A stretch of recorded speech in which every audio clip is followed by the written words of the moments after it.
Sebanyak 3 bangunan rumah di kawasan padat penduduk di RT 01 RW 06, Kelurahan Kebon Kalapa, Kecamatan Bogor Tengah, Kota Bogor, hangus terbakar Senin malam. Peristiwa terjadi diduga akibat korsleting listrik di salah satu rumah, lalu membesar dan merambat ke 2 rumah warga lainnya. Kemunculan api sempat membuat panik warga sekitar.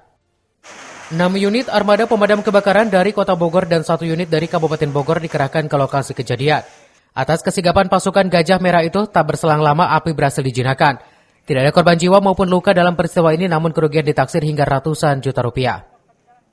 Awal api berasal dari rumah Ibu Penny, dugaan sementara arus pendek ya, sehingga merambat ke 3 rumah. Dan dari Kota Bogor diterjunkan 6 unit kendaraan, dan dari Kabupaten satu bantuan. Ada berapa rumah Pak yang terbakar Pak? Sekitar 3 rumah yang terbakar. Api tidak menimbulkan korban jiwa, hanya kerugian harta saja. Berapa lama Pak proses pemadaman? Pemadaman kurang lebih 1 jam api sudah bisa dikendalikan.